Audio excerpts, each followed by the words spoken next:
कहानी की शुरुआत। कहानी एक लड़के की है जिसे माँ बाप ने कभी अपना नहीं माना, लेकिन वो सबको दिल से चाहता था। एक रात उसकी दोनों बहनें अचानक माँ को मारने पर उतारू हो गईं, दीवार पर उल्टे पैरों से चढ़ गईं और पूरे घर में लाइट जल बुझने लगी। जब सबने उम्मीद छोड़ दी, वही छोड़ा हुआ बेटा, जो हनुमान जी का भक्त था, मौत से लड़ने उतरा अपनी बहनों को बचाने के लिए। अब सुनिए पूरी कहानी।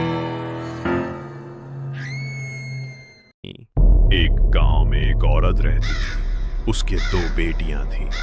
कई साल पहले उसे रास्ते में एक छोटा बच्चा पड़ा मिला। उसने उसे घर लाकर पाला, पर उसका और उसके पति का दिल कभी उस लड़के पर नहीं आया। वो सोचते थे ये कोई पराया खून है। मगर वो लड़का फिर भी सबको बहुत प्यार करता था, अपनी माँ, पापा और दोनों बहनों को। सब कुछ ठीक चल रहा था।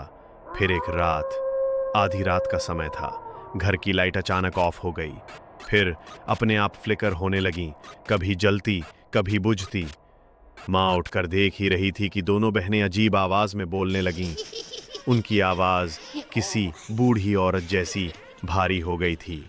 अचानक एक बहन ने माँ की गर्दन पकड़ ली और जमीन पर पटक दिया। दूसरी बहन दीवार पर उल्टे पैरों से चढ़ गई। उसका सिर उल्टा लटकने लगा और बाल बुरी तरह बिखरे हुए थे। माँ चीखने लगी, हे भगवान, ये क्या हो गया मेरी बच्चियों को? लेकिन बहनें डरावनी हंसी हंसती रहीं। घर की खिड़कियां अपने आप खुलने बंद होने लगीं। दीवारों पर खून जैसे निशान उभरने लगे।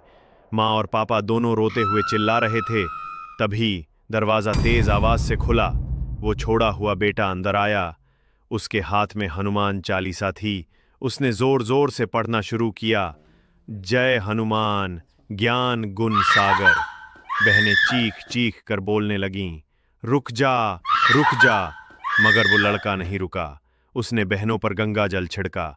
दीवार पर चढ़ी बहन नीचे गिर पड़ी। दूसरी बहन जोर की चीख मारकर बेहोश हो गई। धीरे धीरे लाइट फिर से जलने लगी। घर शांत हो गया। बहनें होश में आईं, मगर कुछ याद नहीं था।